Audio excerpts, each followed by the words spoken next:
Welcome to Talking Out of School. Talking Out of School is a production of the Department of Teaching, Learning, and Educational Leadership in the College of Education and Applied Human Sciences, in association with the School of Communication and the College of Letters, Arts, and Social Sciences Institute of Creative and Collaborative Arts. Talking Out of School is recorded before a live audience at Apollo Pizza in Richmond, Kentucky. And here's your host, Dr. Raymond Lauk. Good evening, everyone. We're ready to get started. Welcome to the first Talking Out of School of the 2023-24 academic school year. This is our third season of doing storytelling here at Eastern Kentucky University. So welcome back, all of you. We've got a special treat tonight. I've got to recognize someone before we go any further, because how many of you are enjoying the pizza? The man in the back is the person who's paid for this pizza. Our first sponsor of this year, Charlie Hamilton. Charlie, stand up, wave. He's being modest. He's the owner of Dreaming Creek Brewery. This is the second year in a row that they've been a sponsor for us. So thank you very much, Charlie. You've made this possible for everyone. Tonight we've got 9 excellent storytellers sharing their true personal stories. We'll have an intermission after the fifth storyteller. And then we'll give you an opportunity to come see me and sign up for a future storytelling event to sign up as a storyteller. For the storytellers, please stay afterwards for a group picture at the end of the night. If you are needing a proof of attendance, for those of you who might be here for a class, see me at the end of the show, and I've got a little ticket for you. Our first storyteller tonight is Katie Mudd. Katie is majoring in fashion design and is originally from Louisville. She has her own online store offering fashion styling on a budget. Fun fact, Katie is enrolled in Brazilian Jiu-Jitsu class. Please welcome Katie Mudd.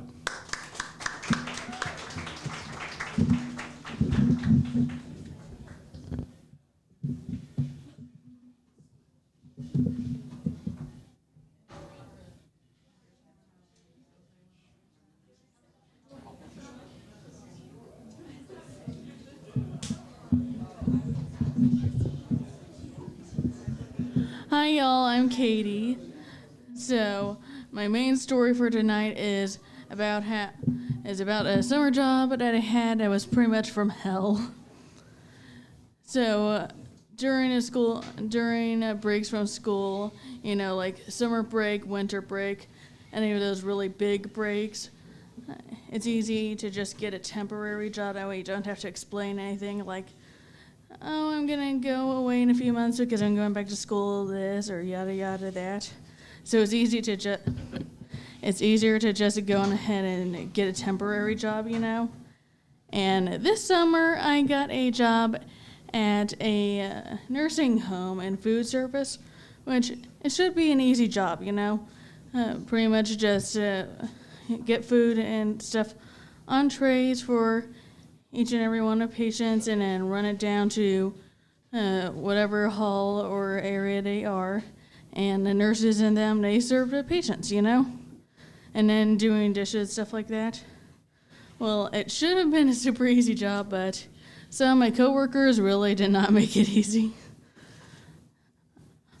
Most of my coworkers were really, really nice, but then there were these 3 people that were just total bad apples. One of the highlights, or lowlights I should say, was one of the times I did something that irritated this one girl. She kept getting the drink orders wrong, sending the trays down the line, and I had to give it back to her so I could get the right one. And she got so mad, she threw one of those little milk cart containers that they have, you know, that they serve in schools and stuff. She threw one right at me. Fortunately, it missed, but she quickly almost got reprimanded. And they were like, "You cannot do that. You can't just throw something at other people."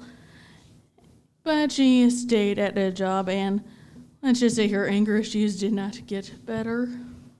And then one of the other times, the same girl, and she got overwhelmed having to get all the trays off the big carts that we rolled them down to the halls with, getting them all off and scraping them and getting the food and sending it down back to where I was, where I'm supposed to like try to rinse them out and then put them in one of those big rack thingies and send them through an industrial dishwasher.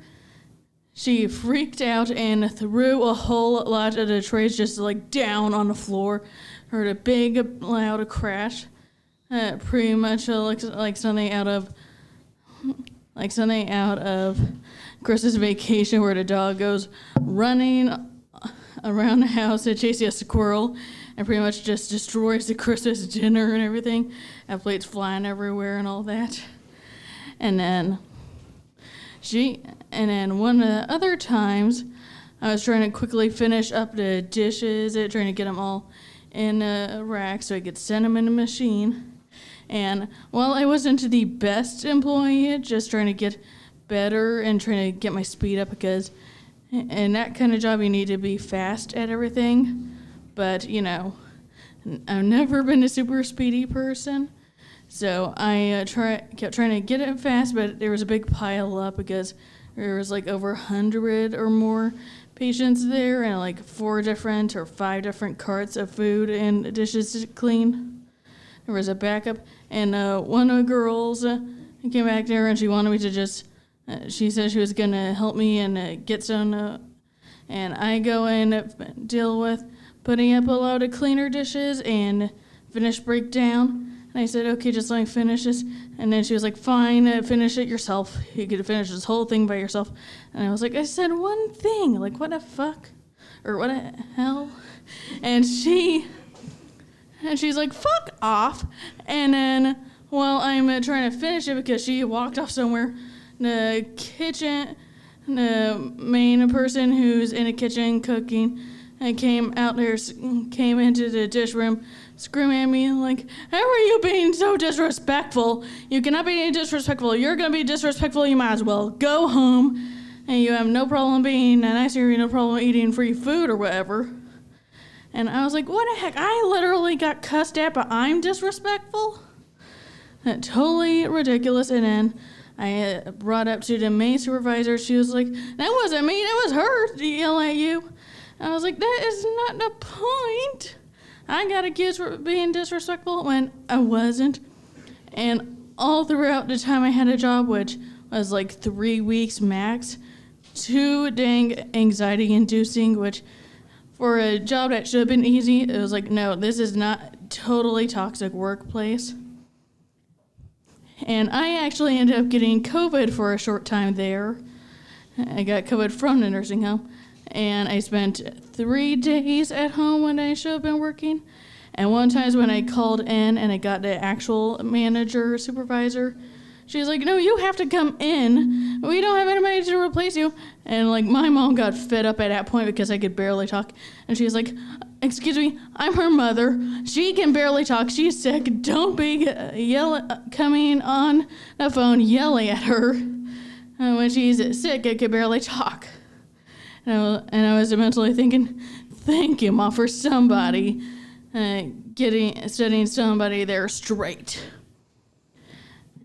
And all around the job, I'm pretty much having it giving me even worse anxiety than I have sometimes. I was like, this is not worth it. And my mom was like, it is not worth it at all. It's not worth it for the money. It's destroying your mental health. And you need to just get the heck out of there. It is not worth it. And then the last day, I just freaking left. I didn't say anything about quitting and sent an email to the temp agency and told them everything that had gone down there, getting fussed at for not being fast enough, getting fussed at for if I got even slightly snippy when somebody got snippy at me first. And then the girl throwing something at me, the girl throwing a fit, getting yelled at and accused of being disrespectful when I was the one that got disrespected.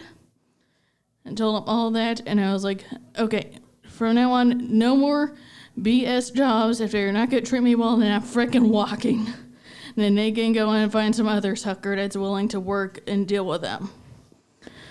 So, moral of the story is, whatever job you work, if your boss or coworkers that treat you terribly, don't be afraid to leave. It's not worth it for you. It's not worth it for your mental health. Just walk away and find another job because there's plenty of jobs out there. Don't worry about it.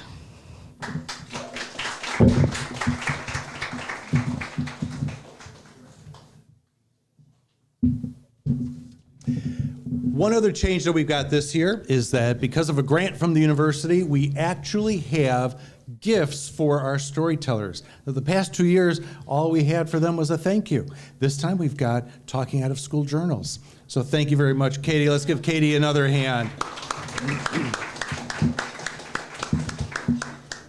Our next storyteller is my friend and colleague in the college, Dr. Jade Robinson is our next storyteller. Dr. Robinson is an associate professor in communication sciences and disorders at Eastern Kentucky University.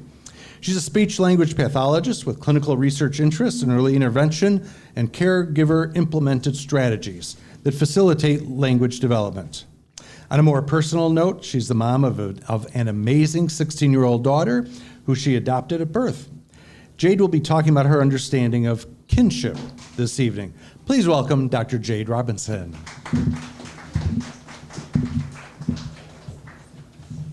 All right, I brought a prop. It'll make sense in a minute.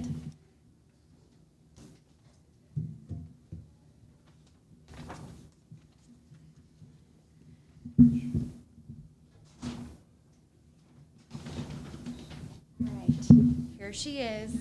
Everybody see her? She's going to be sitting there. Okay. All right. So I learned about kinship in an anthropology class. And kinship is a cultural construct based on social and biologic relationships. While some may believe more strongly that family is formed through nature or some blood lineage through marriage or birth, I'm more drawn to the concept of nurture kinship. So that's what I'm going to be talking about today.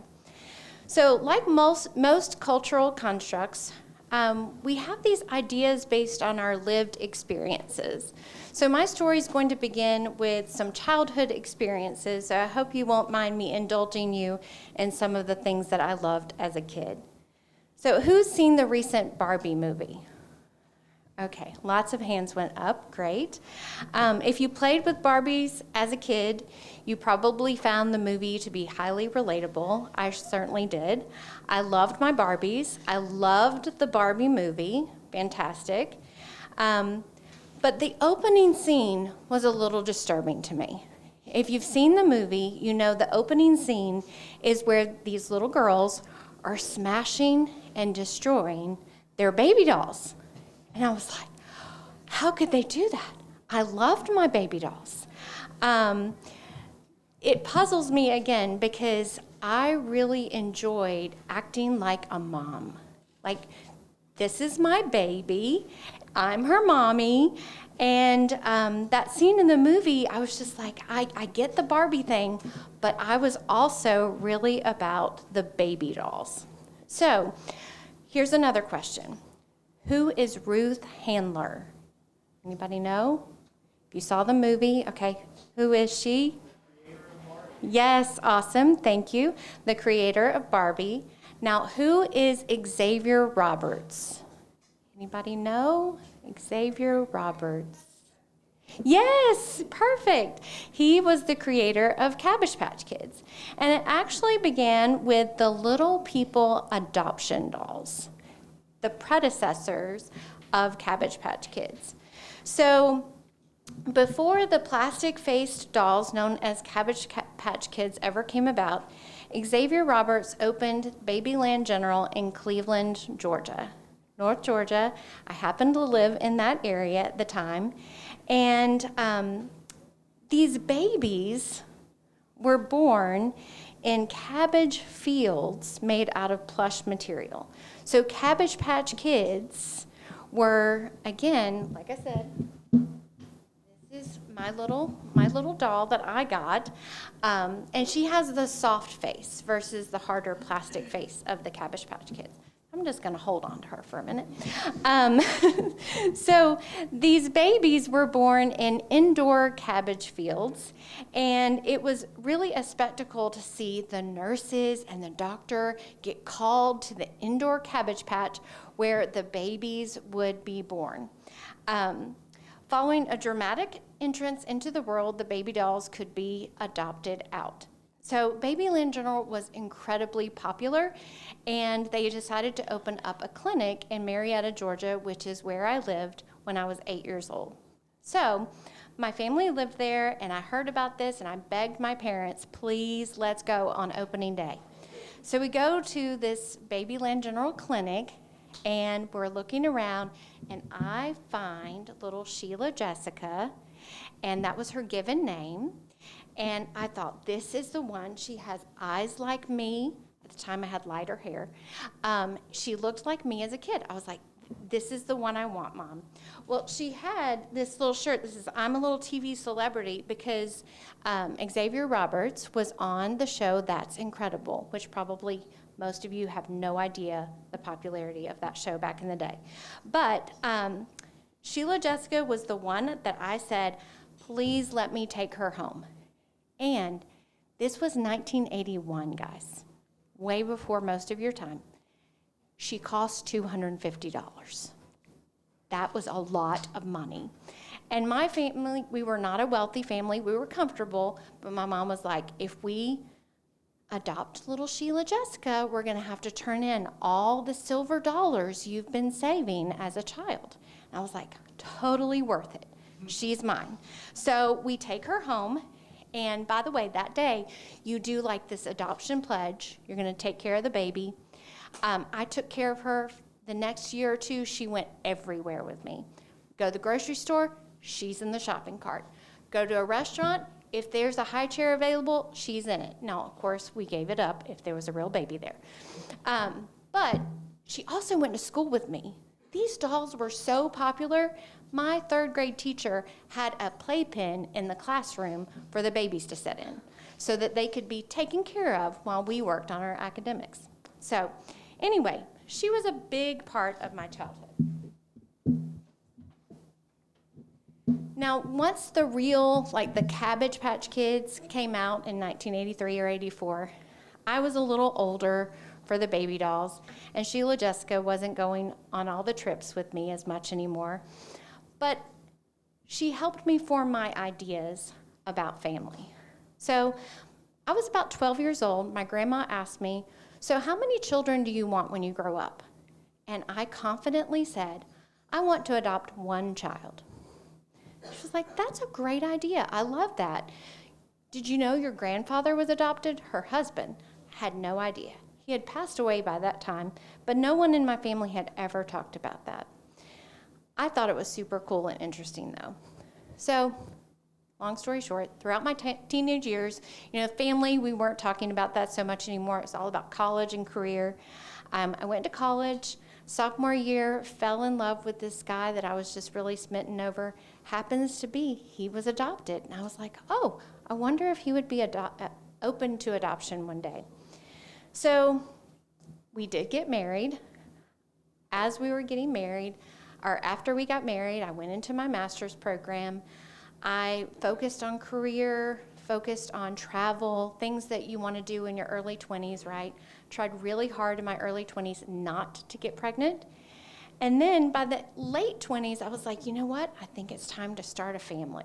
My husband was all in, but then we experienced some problems. We tried and tried and tried. In contrast to my early 20s, my early 30s was all about getting pregnant.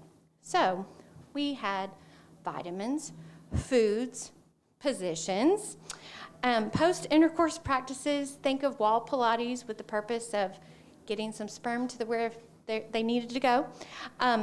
None of that was successful. People kept telling me, it'll just be your time one day. You need to relax. Don't be so nervous. But it never worked out. So I really wasn't a fan of the IVF solution. I hate shots, hate hospitals, really didn't want the idea of childbirth. So I talked my husband into adoption. given what we had read and heard about the timeline for domestic adoption, we decided to do the international route. Well, that begins with commitment to a particular country. So we decided the Ukraine. We had a family friend who had adopted from Belarus, a former Soviet country as well, and we did some research.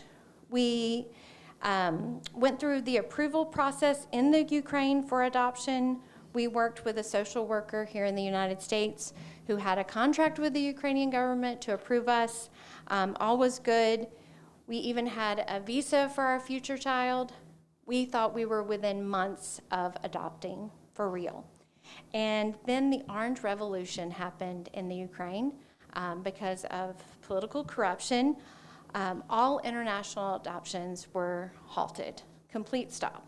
So we thought, okay, another country, tried Guatemala, problems there, went to Russia, went to China, not physically went to those locations, but went through those processes. Nothing seemed to be working out. So then we moved to a domestic adoption program.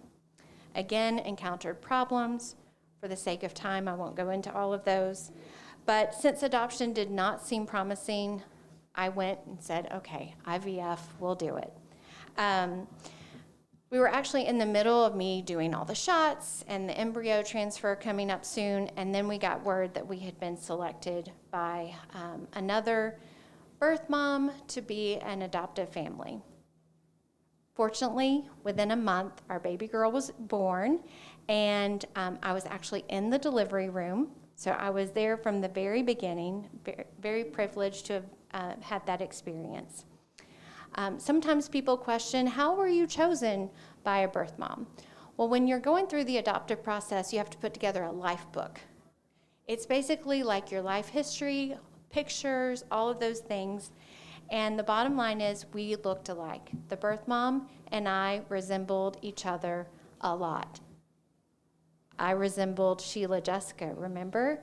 So it was my childhood coming back into reality, and I was beyond happy.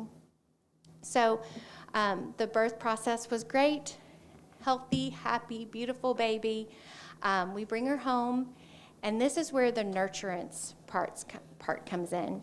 So we didn't have this biological connection. So I felt like to make this relationship work, it was going to be about nurturance, taking care of her every need.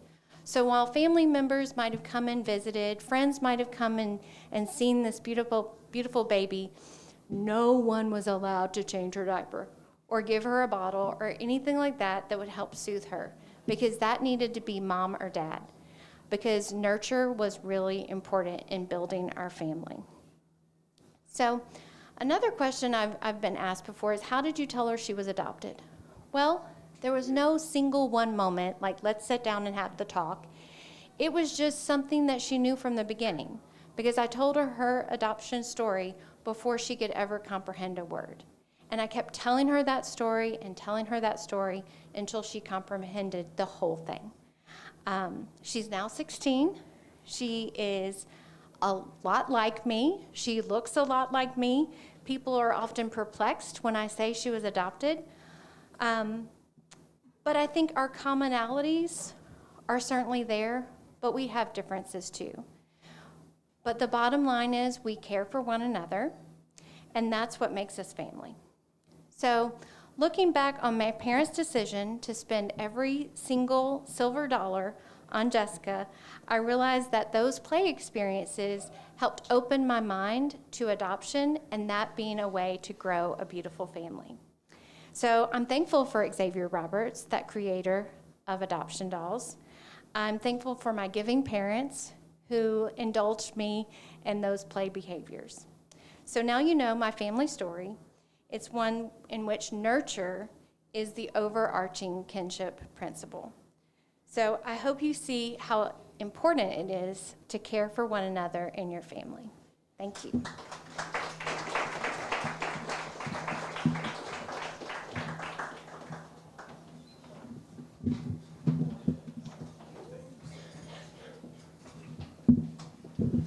Thank you, Jade. Let's give it up for Jade Robinson one more time. And now you see why she is such a beloved member of the faculty and why her students love her as well. Thank you, Jade. Our next speaker, our next storyteller is Rebecca Reb Kreutzer. She's a native American Sign Language user who grew up immersed in deaf culture and in a large deaf family. She serves Eastern Kentucky University American Sign Language and Interpreter Education as faculty and as an ASL 3, Specialist 3 and Interpreter Outreach Team Coordinator. A resident of Lexington, Kentucky, Reb is from a multi-generational deaf family. She graduated cum laude from EKU Interpreter Training Program. Rebecca interprets for conferences, workshops, and within the deaf language-deprived community. She serves as a deaf interpreter, sign language proficiency interview, SLPI rater for 15 years, and a member of the Kentucky Board of Interpreters. More recently, Reb has been serving the Kentucky Association of Government Communications on social media for Governor Beshear's press briefing updates and COVID-19 newscasts. Fun fact, she went to Italy this summer with her friend Katie Moore.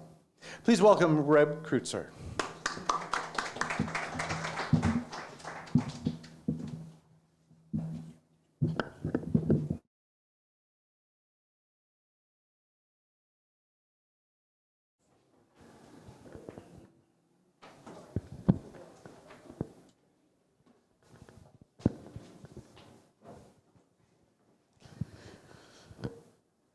Obviously, I do not need the microphone. I will be signing. So thank you all. Welcome.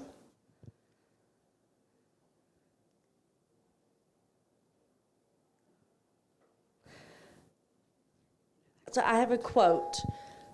Do you feel like you fit in? I'm just curious. Where do you belong? What group? What friends? In high school? A club? Whatever it may be. Your culture that your family has given you. Where do you feel like you belong? That's something that I, growing up, really struggled with where do I belong, where do I fit in? I grew up in a deaf family, and my father, on his side, is generational deafness, so everybody in my father's family is deaf. My mother, that's not the case for her. She's the only deaf person in her family. All the rest are hearing. So they met during school at a residential school. So at that school for the deaf, they learned about deaf culture. And then after they were married, I was born, and did I belong? I didn't really feel like I fit in. Why? Why do I not feel like I fit in? I have a deaf family, but there's also a hearing world. And in that hearing world, it depends on your hearing, on your ability to speak. It depends on English. That's not my first language. I grew up signing with my family. That's my first language, ASL. But I do not 100% feel like I fit in there either. So the deaf community, I didn't feel like I really belonged because I was too smart. But then in the hearing world, they told me that I was too stupid and that I wasn't fully able to communicate that way. So it didn't matter if I signed. The deaf community judged me and didn't want to accept me fully that way. They thought I was too smart. But from the hearing world, I was hearing too dumb. I felt in the middle. I didn't feel like I belonged in either place. Growing up, I always felt like I was different. We would play with Barbies, just like Jane's story, the Cabbage Patch doll. I got rid of it. I wanted to play football or baseball. I wanted to wrestle. I wanted to play with the boys. I didn't like boys. I wanted to challenge them. They challenged me. I wanted to play with them. Girls, I didn't really want to play with. I'd rather be with the boys. I was scared of getting cooties. I didn't want to be around the girls. They thought I was too rough, and they didn't want to play with me either. But the boys, I didn't really feel like I fit in with them either. Same with the girls. I didn't fit in. So where do I fit in? I'm different.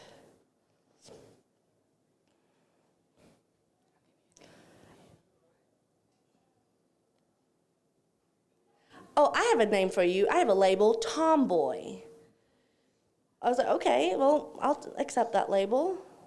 But what do I do with it now? So as years progressed, I identified as tomboy, but I really started to inspect that label. And someone gave me a new name, and that was lesbian, a new label for me. So trying to juggle these two labels, I was not a tomboy. Lesbian, which do I fit in? What group do I belong to? In the lesbian world, in the queer world, I don't feel like I really belong there either. I can't fully identify there either. My mom and my dad was very against it. They were very religious. They said, you're going to go to hell if you identify that way. And I was very scared. I didn't know what to do. So the lesbian and queer world, I didn't feel like I quite matched that either. I do love God, and I do believe in God. But do I fully match these Christian religious people with the pretty perfect lives and all the workings? I don't feel like I really matched that either. So I didn't fit in the lesbian and queer world, not yet at least. So where do I fit in? The deaf world, I try to fit in. And sure, I fit in a little bit, half. I do sign and I do feel that fit in, but not completely, not 100%. With the hearing world, again, partly I feel like I fit in. I feel like I'm stuck in the middle, half and half with each. Both of them contribute to my identity. And do I fit in now? So as the years progressed, what do I do with my identity, with myself? Do you know, often people ask, where's the bathroom? They stand in the bathroom in front of the mirror and they ask themselves, who the hell am I? Right? Who do I really feel like on the inside? When I really look at my heart and who I really am on the inside, where do I belong?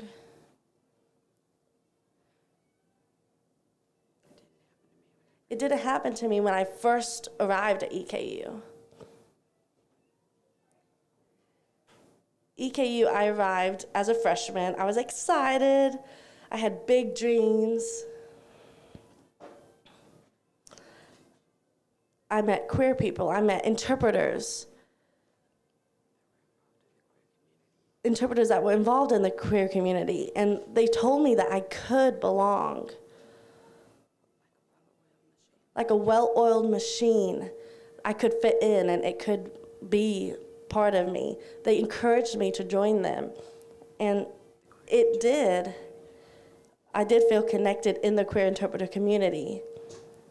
And I was able to express myself and breathe and finally feel like I belonged. But pronouns? You got she and they and them. Who do I identify? I don't identify as any of them. I am Reb. That's it. I'm Reb. That's who I am. You get what you get with me. That's where I belong. So after I finished school, I came back and taught at EKU. That was even better experience for me. I finally feel like I belong at EKU. It's my home now.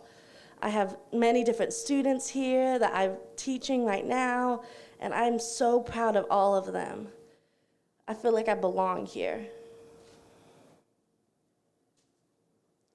So the moral of the story is it's okay. It's okay not to feel like you belong yet. You will find the path. Just keep going on. Keep searching for that place where you fit in. Keep living, taking advantage of different opportunities. Find your place that you belong. You will. Thank you.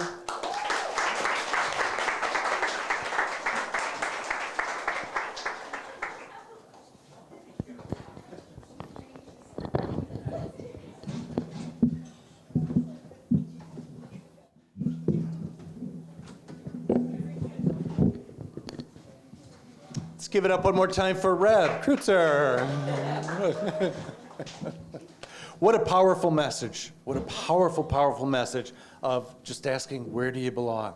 And when Reb said, you get what you get her, we're thankful to have you just as you are. Thank you. Our next storyteller is J.C. Hamilton. J.C. is a sophomore who greatly enjoys all things music, as well as hanging out with just about anyone who wants to. He's been an instrumental musician for the better part of a decade and aspires to go to acting school after his tenure at EKU. Please welcome J.C. Hamilton.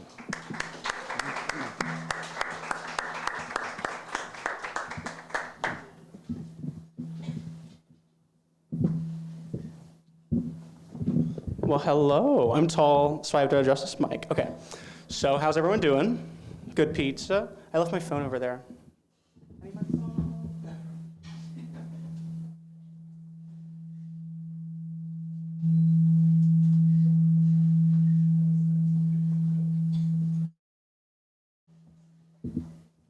Okay. This is more organized than I thought it was going to be. We have an interpreter. I'm so sorry you have to tell the story with me, because it's a funny one. I was not nervous to do this until I was driving with my dad today, and he said, I'm going to come. Oh, awesome, cool. So before I start this story, it's about my trip in Ireland. I studied abroad in Ireland for 2 weeks over this summer. So before I start the story, Dad, I got an A. The professor loves me. And it's done now, so we're good. Okay, so I went to Ireland for 2 weeks, super fun. I could tell you all about like the cool things I saw, the Aran Islands, the Giant's Galway, Cliffs of Moher, anything like that. But that seems a little boring for this. Just describing those to you doesn't seem like it would fit. So I'll tell you about my Thursday. So Thursday, pretty simple on the calendar. It was just class in the morning, free day, and then at night we all decided we were going to go do a group dinner. So this dinner was called Celtic Nights. It was going to be 4 hours of dinner and a show, just going to be a Celtic band performing songs they wanted to hear. So I was super excited for that. It was about $50. It was a really good dinner. Came well recommended from Bill, who was the professor. So we do class in the morning. So after that, me and Bill, the professor, end up going out for drinks the entire day. It's legal there. I'm 19. So legal, perfectly fine. We drink for 4 hours. Yeah, oh yeah. Ireland. Oh, I can't wait to go back. So we're drinking, we're just talking. I consider Bill a good friend, especially after that trip. I had him in a couple classes before that, which is why I have him on a first name basis. But we're talking just about life, talking about what I want to do. I'm still undeclared at EKU. I have no idea what I want to do. I did music for a semester, then I did aviation for a semester. Didn't really feel like I fit in at either one of those. Sorry, you look so excited. You look so excited. No, it's okay. Yeah. Exactly. Yeah, you could. Yeah. I mean, it's still in the back of my head. But, so we're talking about all that. I probably get through 6 pints. Then Bill says, you ever had shisha? I said, what is shisha? And he says, it is like hookah. So if you know what hookah is, it's tobacco that you smoke kind of in a group around a table. You all share the same pot and smoke through pipes. So I'm like, yeah, why not? It was awesome. Just kind of mellows you out. Super fun after all the drinks. We do that. 2 of our other classmates joined. They loved it. One of them will come up later again in the story. So after shisha, me and Bill, of course, go back out for drinks because it's Ireland. It's after lunchtime. What do we fill the time for between dinner? Of course, it's drinks. So after 4 more pints, so if you're counting, that's 8. Yeah, I think you're beginning to realize where I messed up. By the way, this is not like a story with a good message. Everyone who's gone before kind of had like a, oh, moral of the story, yay, I learned something. I learned the wrong things. However, after that, we get to the Celtic nights. We all come together as a class. We have about 15 minutes till our reservation starts. So, of course, it's Ireland, and they have a bar, open seating bar. I go down, drink 2 more pints. My friend Casey gives me a gin ball, which I did not know was a gin ball. I thought it was just chocolate, so I pop it in. I'm like, that's really dark. Oh, that's alcohol. So, if you're counting, 10 pints, a gin ball, and now I'm ready for dinner. I'm feeling it. Of course I'm feeling it. They're pretty spread out, so it's not like I've like just pounded 10 pints and then went out to dinner. It's a little better than that. So, of course, when I sit down at the table, I have to order a beer. What better to eat with? I need a beer to eat with. So I order another one, destroy that beer before my courses even come. So the first course, I get a salad. Be a little healthy, yeah. I eat my salad, and then my friend across the table, the one I said who would come up later, he goes, hey. And then he sees, like, look at your phone. So I look at my phone, he's like, you want to go get high in the bathroom? I'm like, I want to go get high in the bathroom. So we go, 2 days before, we went to this little vape and tobacco shop. We were going for a CBD pen, and we're looking at it. We're like, yeah, we'll take this one. And the guy behind the counter goes, no. You don't want that. You don't want that. That's grandma's shit. You want this. This make head go, I said, okay. I get your upsell. So we get the head goes, and we they're loving it. This kid he tells me he has not gone a day without getting high for 2 years. So I should realize now that his tolerance is significantly higher than mine. I don't do that too often, probably 4 times, including this one. And this stopped it in its tracks for a while. So, of course, I eat my salad, go to the bathroom, hit his DAT pen twice, like 2 fat rips off the DAT pen. And I realized then I should have taste tested, because I'm walking back to the table, and as I'm walking back to the table to finish my salad, I realize it's getting hard to walk back to this table. I'm like, maybe, I'm like counting up the things that I have done throughout the day, and I'm like, this is a perfect storm. So of course, after I finish my salad, I'm like, well, time to go to the bathroom and void this salad. So I go to the bathroom. I'm in there for about 30 minutes. I can hear all the Celtic sounds, and I do my business in there. You all know what happens when you're too inebriated. I go back to the table. I feel great. I feel way better. I got it. I got it out of my system. So happy. My salmon's at the table. I eat my salmon, delicious salmon, and then I realize I did not get rid of it and nearly just delayed the inevitable. So now I am once again getting way too high for what is normal for me. And I go back to the bathroom. I'm in there for another 30 minutes. And then my friend Casey texts me. She says, this is hilarious. You fucked up. And I said, yes, I did. I did do that. So I go back to the table. My cheesecake's there. It's a little warm. It's been sitting there for 30 minutes. I eat my cheesecake. Fantastic. The same thing happens again. I go right back to the bathroom. I get in there, do my business, and then in the single greatest moment of my life, I fall asleep on the toilet in an Irish bathroom. I am on that toilet asleep with my leg poking out of the stall for 3 hours.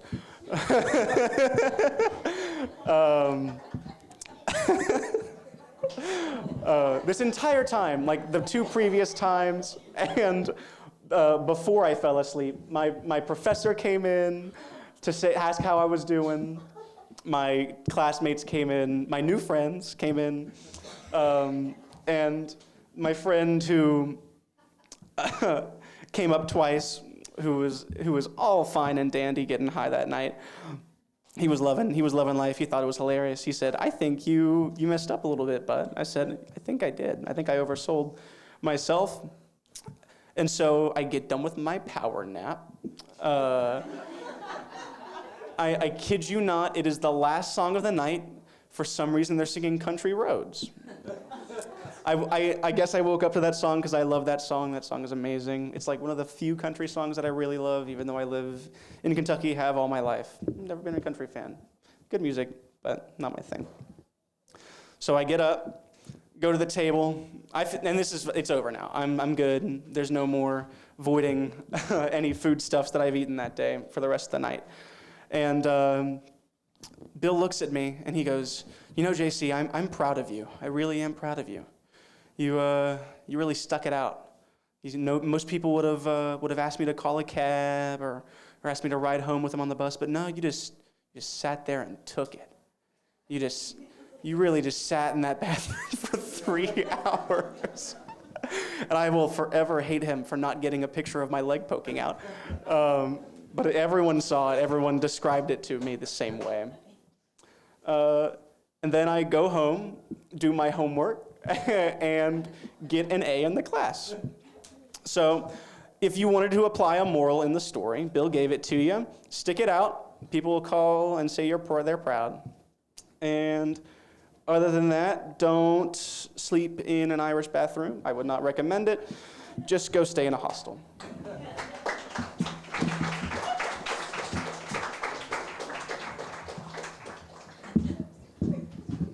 Let's give it up for JC one more time. Wow, that was a side of one of my students that I had never seen before, and I'll never look at you in the same light as before. It's always with increased respect or something. By now, most of you are probably thinking, I could do that. I've got a story to tell. Now, maybe it's not the same as having a leg poking out from under his bathroom stall, but you all have the story, and that's the beautiful thing. Everyone has a story, and we would love to hear your story. So we're going to take about a 10-minute intermission. There are more pizzas coming out. If they don't come out in time for the intermission, just help yourself when they do come out. And if you would like to sign up for a future month to tell a story, please come see me during this intermission. So enjoy the next 10 minutes. Talk to our storytellers. Tell them what a great job they did. And we'll be back in 10 minutes. All right, welcome everyone. Welcome back to the second half. We've got 4 outstanding storytellers left for tonight. Next storyteller is Maudella Bear. Let me start over again. Our next storyteller is Maudella Bear. Maudella is a first-year college student. Her major is pre-interpretation program with a minor in broadcasting and electronics media. She's a member of the American Sign Language Association and the vice president of the African Student Association. A fun fact about her is that she did early college here at EKU through Model Lab School. Please welcome Maudella Bear.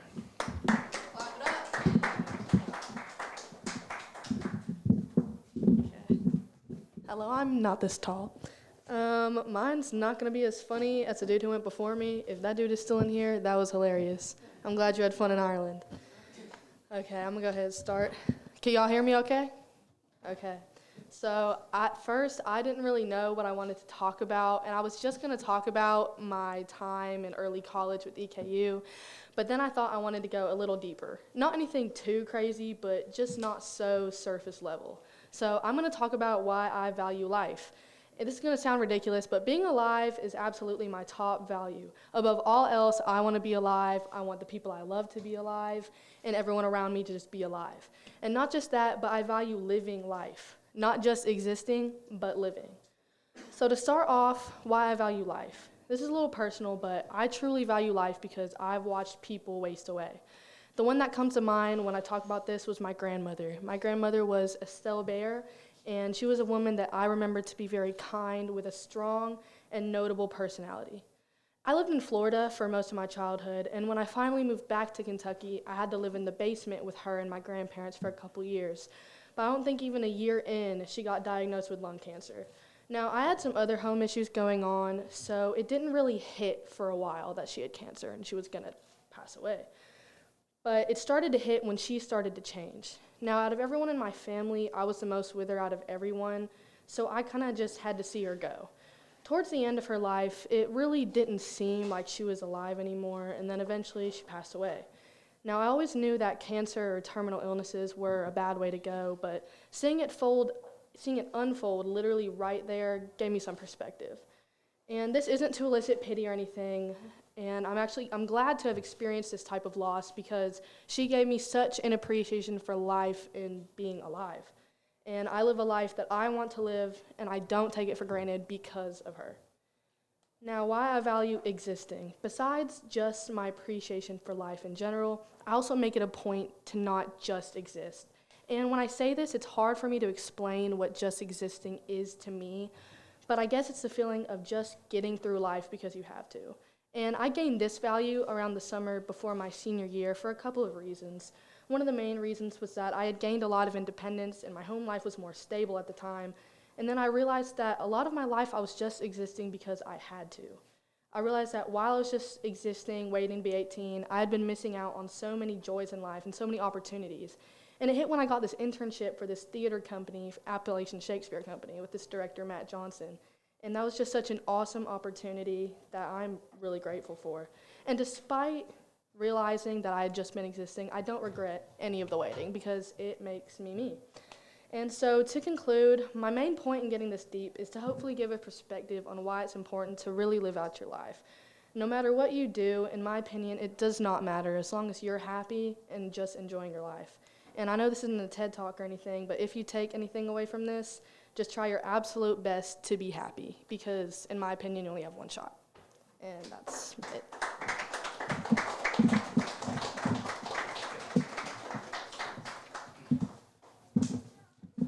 Thank you, Maudella. Let's give it up one more time for Maudella. Next storyteller is Cameron Wethington. Cameron is from Marion County, the home of Maker's Mark Bourbon. Cameron is currently a senior and will graduate after this semester. He is the team manager for the EKU soccer team. He's got a golden retriever. Cam's fun fact, which you will see in a minute, is that he can reach the top shelf of every grocery store. Please welcome Cameron Wethington.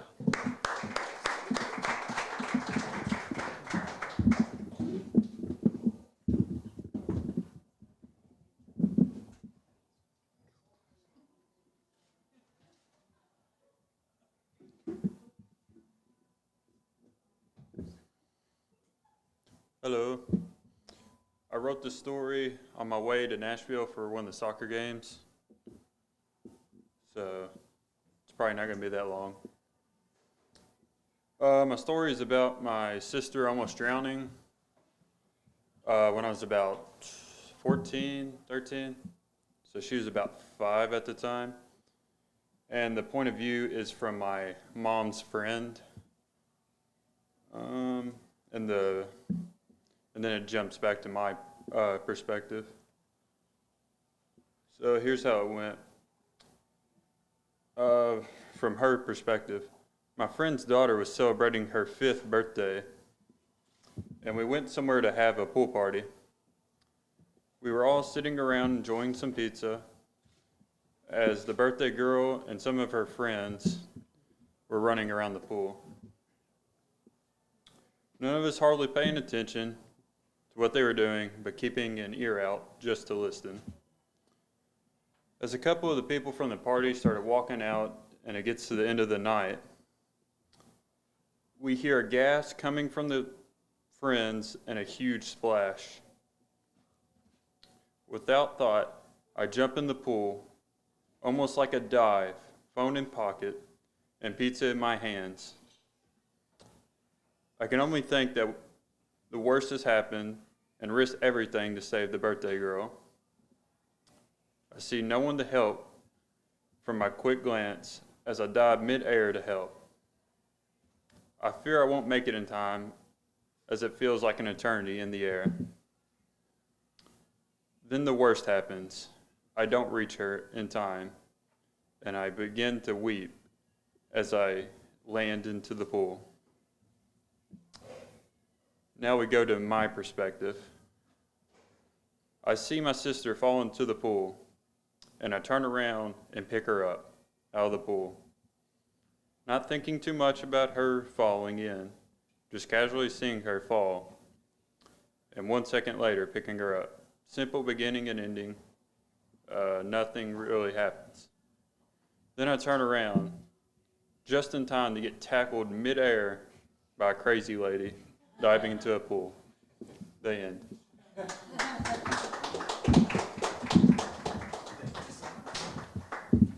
Thanks, Cameron. Let's give it up again for Cameron Wethington.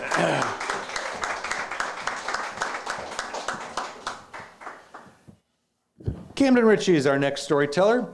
Camden is a senior at Eastern Kentucky University and is studying risk management and insurance. Plans on running his own agency after college. Last spring, Camden was elected by his peers to serve them as their student body president and student regent. When Camden is not working as the student body president, he likes to hang out with friends and get into wild situations, which he's going to tell us about tonight. Please welcome Camden Ritchie.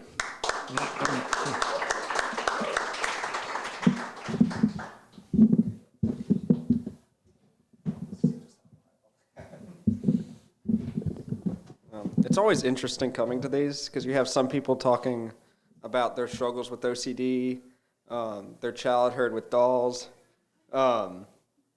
sister almost drowning. You know, there's a big range.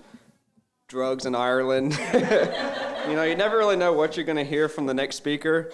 And I'm really glad that the one before me was not super serious because that would be really hard to follow because mine is not at all. Mine is a very goofy story. Ray's been trying to, Professor Lauk's been trying to get me to come and do this for a while, and he kind of, last time he said, okay, you're doing it this month. I said, okay, I won't put it off any longer. And then Arabella told me that she's going to be signing today, so I'm going to try to throw in some very long words in there just so that she can learn from experience.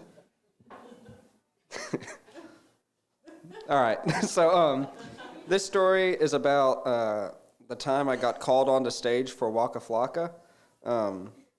If you were at that concert and didn't see me on stage, there's a good reason for that, but I did get called on stage.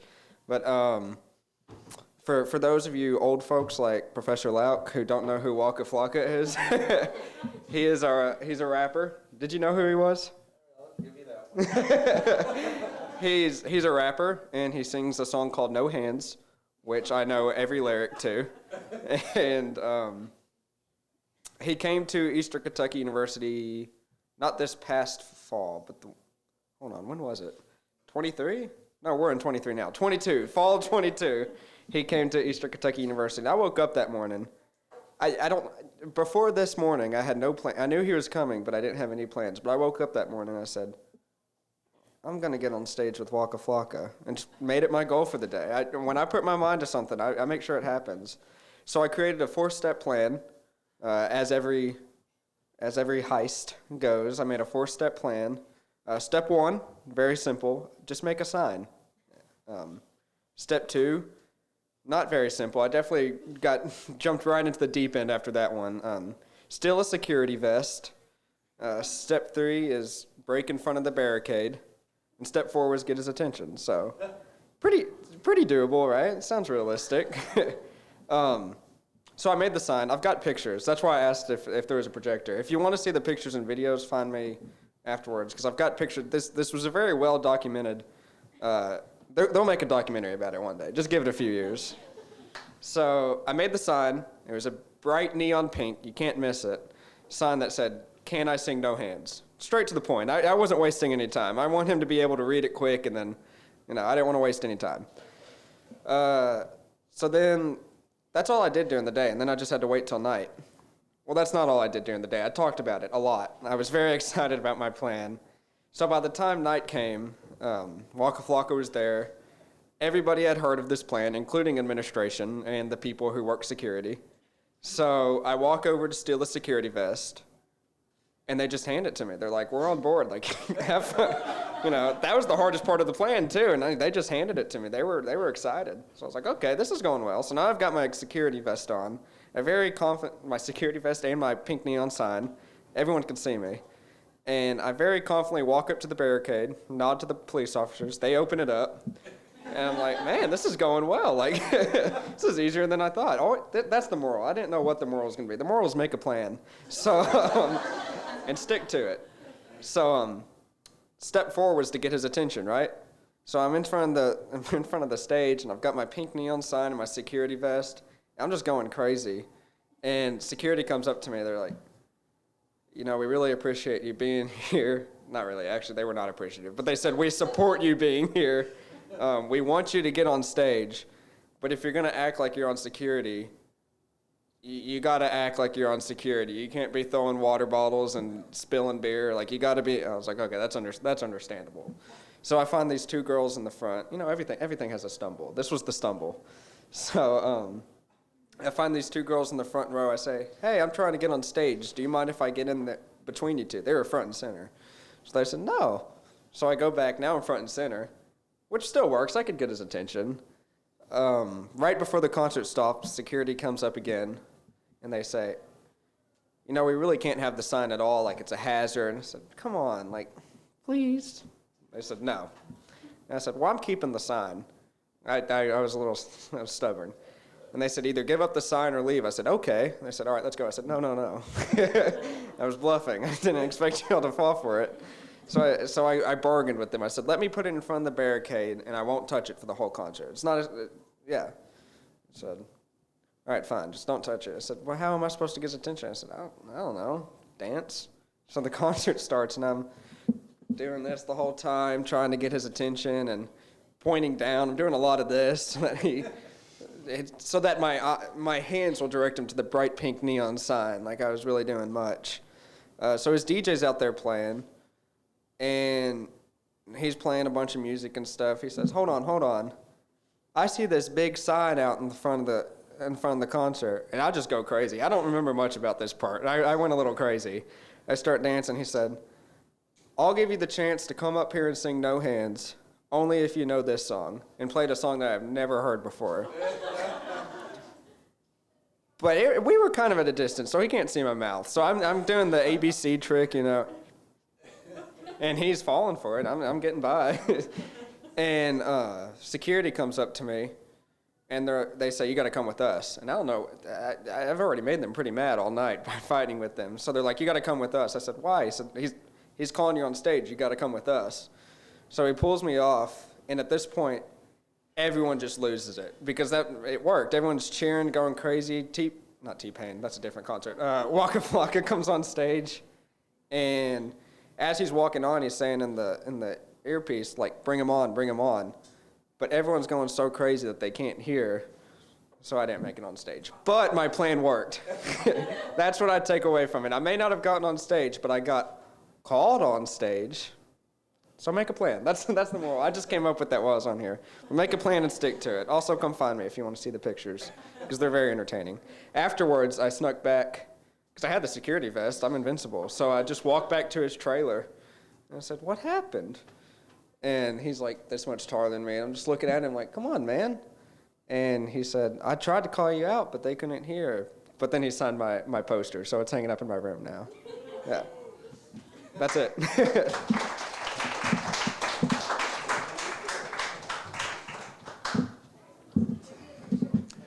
Give it up again for Cameron Ritchie. The only thing I really didn't like about Cameron's story was all that age stuff and that assuming I didn't know what he was talking about. Now, how many of you, there was a concert last year for students, how many went to see Ty Verdes? I was there too. Not that I knew who he was before the concert, and I was in fact the oldest one in the auditorium, but my 30-year-old daughter was really impressed that I went. So, our final storyteller for the night is Madison Greenwell. Maddie was born in Louisville and says that unfortunately for us, she's a Leo. Maddie is currently in school for aviation to become an airline pilot. Maddie is a drag queen at Play Louisville, and her fun fact is that she was in the movie Secretariat. Please welcome Maddie Greenwell.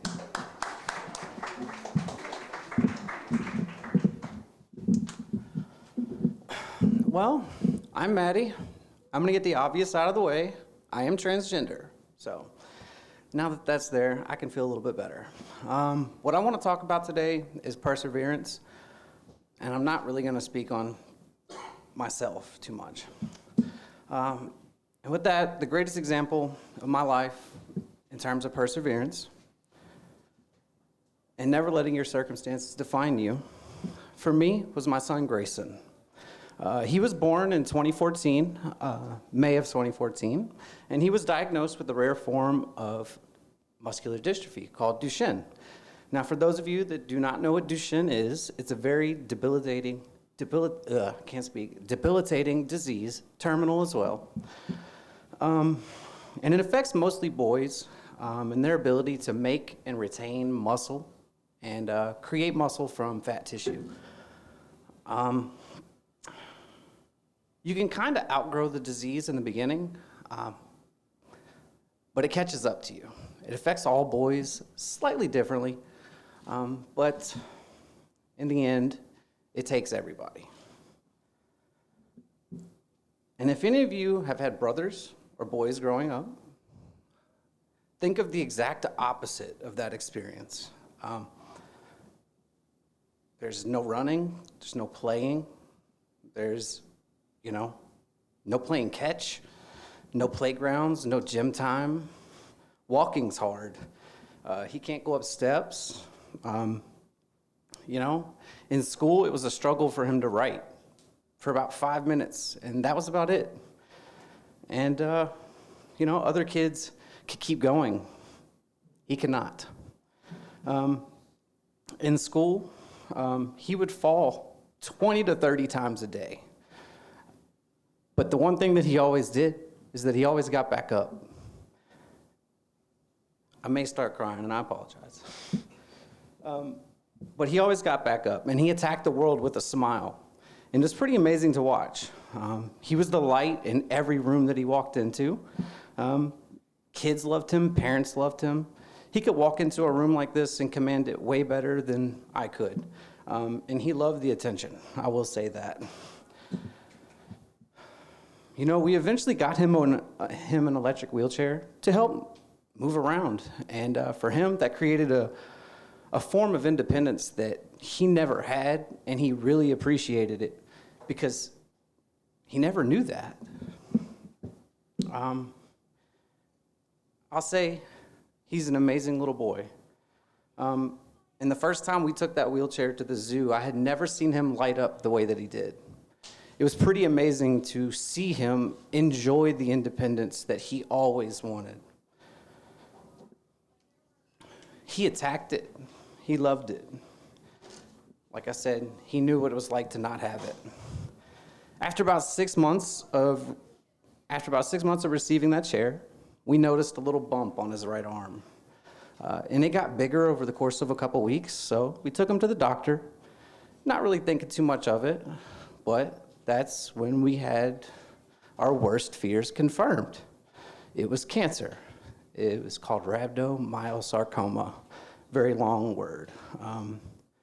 And the combination of Duchenne and rhabdomyosarcoma had only been recorded 3 other times in his life, in the history of medical history. So he was the 4th. And I gotta say, when he does it big. So chemo was pretty much started immediately, within 4 days after the diagnosis. You know, chemo, radiation, week-long hospital stays, he went through it all. And he did it all with a smile and a gracious heart. And after almost 2 years of chemo, remission was achieved. Life was good.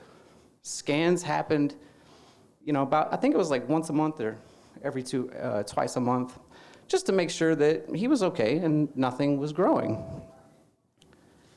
Month 3 rolled around, and it was back. This time, stage 4, all over his body. And we were given a time frame of 4 to 6 weeks. And that's all we had left. And my mom bought me, my partner, Grace and my son, and my 2 other kids a round-trip airfare to Disney. And we stayed at a resort for 6 days, got all the parks included. And while on that trip, I've literally never seen him so happy. It was enough to make you forget what was going on.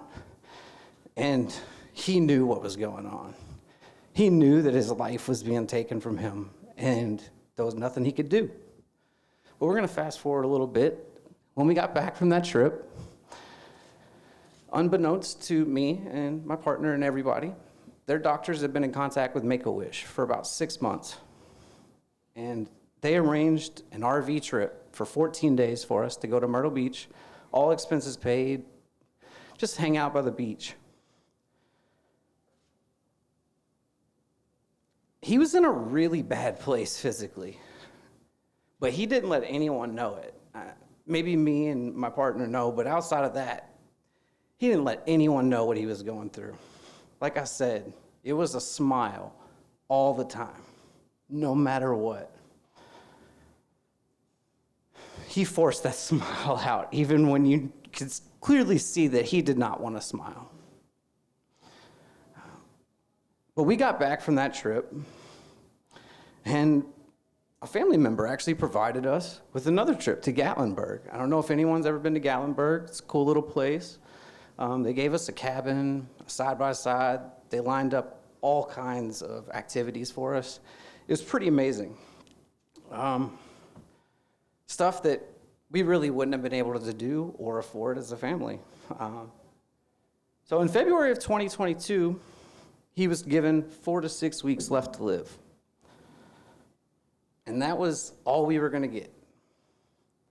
He passed away in our bed September 24th of 2022. I don't know how many months it is, but it's a lot longer than 4 to 6 weeks.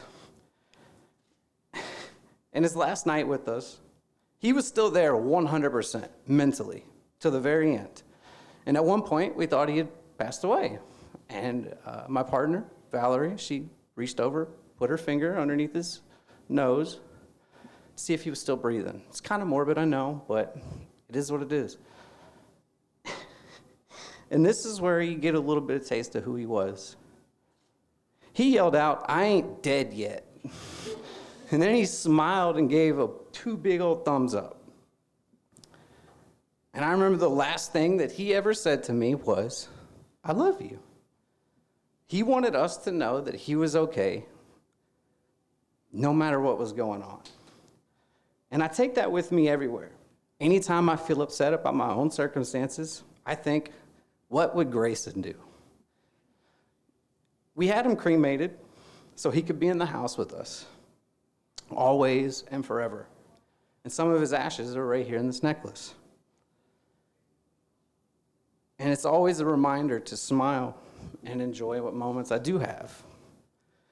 And I guess the moral to the story, if there is one, is all of this could be gone today. Do you really want to waste these moments being mad at the world, feeling persecuted, feeling sorry for yourself? Because he never did. Or do you think it's better to say, fuck it, I'm making today my day? Anyway, that's it.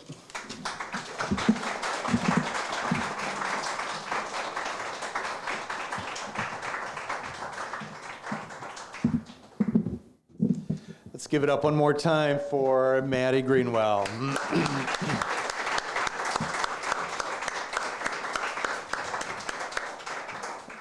All I've got to say is, as a parent myself, I don't know how you do it, how you did it, but I'll give you credit. Thank you for sharing that story. You're the picture of courage. We have a lot of thanks to give tonight. We have our sign language interpreters, Arabella Vitt. Now, which one's Arabella? Arabella Vitt, Connie Jones. Which one's Connie? Connie Jones, and Haley Duval. And their teacher, Katie Moore, who's organized and pulled all of this together. Thank you very much for being here. Once again, Dreaming Creek Brewery provided all the pizzas for us, so let's give JC's dad another round of applause for Charlie. And just one other closing comment. The message that Aaron from his story earlier in the night was so important, and I kind of meant to say this afterwards, but you know, his story was so enlightening and gives us such insight into some of the challenges that the person next to you might be going through, or that you individually might be going through. And I think part of the message from Aaron's story was, if you're in that situation, if you're feeling you're needing help, get help. We've got the counseling center here. Use it. And you never be sensitive to your friends and the people that you're around, because you don't know. You never know who's going through some challenges. And if you find somebody, if you are sensing something's wrong with a friend, get them to get help too. All right, well, thank you for being here. Let's see, we also have other thanks to give. Keenan has been recruited to do some of this taping because he brought the great equipment. Thank you, Keenan. And then our usual production team of Mike Randolph and Jordan Lowry. They turned this into the beautiful podcast and TV and videos. Thank you. Now, during the break, no one came up to sign up to be a storyteller for a future month. So I'm sure you're probably just shy or wanting the pizza. So be sure you see me before. If you're needing that proof of attendance for your class, see me afterwards. Now, there are buttons based on that grant, that we got from the university that provided the journals. We also have buttons now. So please be sure to take buttons. Next month in October, we will be featuring storytellers because of the fact that October is Latino Heritage Month and LGBTQ plus History Month. So storytellers will be representative of those two groups in particular as we feature them. So please sign up. Storytellers, please come up here for the group picture. And thank you all very much. Have a wonderful night. Thanks for coming. Thank you for listening to Talking Out of School. Talking Out of School is recorded on the third Tuesday of each month during the academic school year. If you have a story you'd like to share on Talking Out of School, please contact Dr. Raymond Lauk, Assistant Professor in the College of Education and Applied Human Sciences. You can reach him at 630-802-1992 or by email at raymond.lauk@eku.edu. Talking Out of School is a production of Eastern Kentucky University's Department of Teaching, Learning, and Educational Leadership in association with the School of Communication. I'm John Clark. Have a great day.